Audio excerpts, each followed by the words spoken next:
नमस्कार मित्रांनो, आज आपण कोर्ट मॅरेज बद्दल माहिती घेणार आहोत. हे कोर्ट मॅरेज कसे केले जाते व कोणत्या कायद्याअंतर्गत केले जाते, त्याची प्रक्रिया काय आहे हे आज या व्हिडिओमध्ये जाणून घेणार आहोत. तर मित्रांनो नमस्कार. मित्रांनो, पहिला प्रश्न की कोर्ट मॅरेज कोणत्या कायद्याअंतर्गत होते. कोर्ट मॅरेज हे स्पेशल मॅरेज ॲक्ट 1956 च्या कायद्याअंतर्गत केले जाते. या कायद्याअंतर्गत कोणत्याही समाजातील कोणत्याही धर्मातील व्यक्ती मुलगी आणि मुलगा एकमेकांशी विवाह करू शकतो, त्याला कोणतेही बंधने नाही. आता आपण दुसरा मुद्दा बघूया, तो म्हणजे कायदेशीर पद्धतीने लग्न करण्यासाठी कोणत्या नियम व अटी आहेत.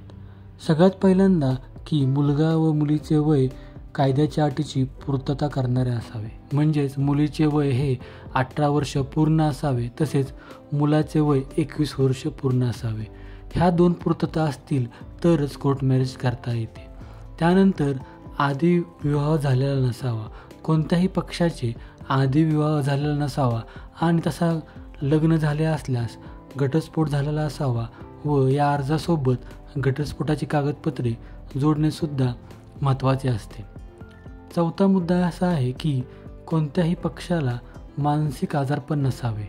मानसिक आजारपण असेल तर कोर्ट मॅरेज करता येत नाही. आता कोर्ट मॅरेजसाठी लागणाऱ्या कागदपत्रांची यादी आपण बघूया. सगळ्यात पहिल्यांदा वधू व वराकडून स्वतंत्र प्रतिज्ञापत्र लागतात, ज्यामध्ये त्यांची जन्मतारीख, वैवाहिक स्थिती म्हणजे जोडीदार हा विधुर आहे, अविवाहित आहे की घटस्फोटित आहे या संबंधीची माहिती पाहिजे असते. तिसरा पॉईंट म्हणजे लग्न करणारा जोडीदार हे एकमेकांशी संबंधित नाही व निषिद्ध नातेसंबंधात येत नाहीत याची माहिती त्यांना द्यावी लागते.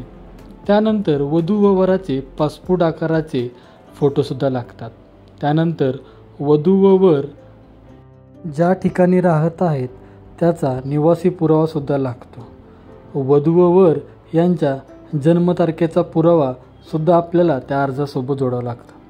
पाचवं लागणारे कागदपत्रे म्हणजे जर जोडीदार हा घटस्फोटित असेल तर घटस्फोटाच्या आदेशाची प्रत सुद्धा आपल्याला अर्जाबरोबर जोडावी लागते.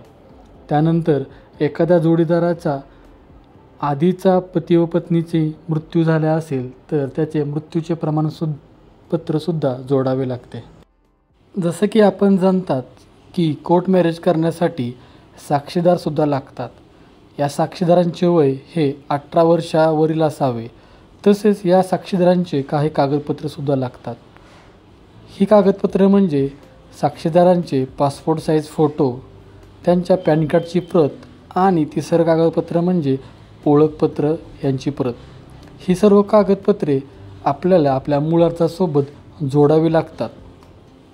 आता स्टेप 1 बघूया, म्हणजेच लग्नाची नोटीस. पक्षकारांनी म्हणजेच वधू व वराने न्यायालयीन विवाहाचा अर्जाचा फॉर्म म्हणजेच अभिप्रेत विवाहाची सूचना विवाह अधिकाऱ्याला देणे आवश्यक आहे.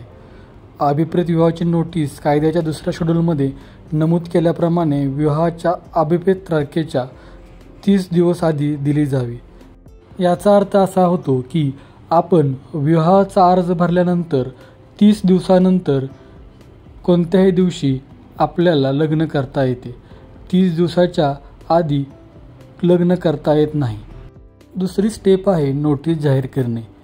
विवाह अधिकारी पक्षाने सादर केलेल्या अभिप्रेत विवाहाची नोटीस विवाह अधिकाऱ्याच्या कार्यालयात सुस्पष्ट ठिकाणी चिटकवून प्रसिद्ध करेल आणि नोटीस प्रकाशित झाल्यानंतर 30 दिवसाच्या आत कोणतीही व्यक्ती लग्नाला आक्षेप घेऊ शकते.